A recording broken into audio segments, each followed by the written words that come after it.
श्रीहरी जगत पिता दूर करीतो व्यथा ऐका सत्यनारायणाची कथा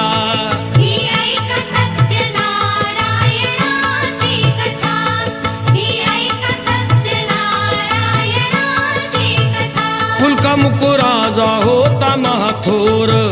तयाची पत्नी होती सुंदर नदी किनारी एकदा त्यांनी घातली महापूजा दोघांनी आली एक नौका त्याच मार्गानी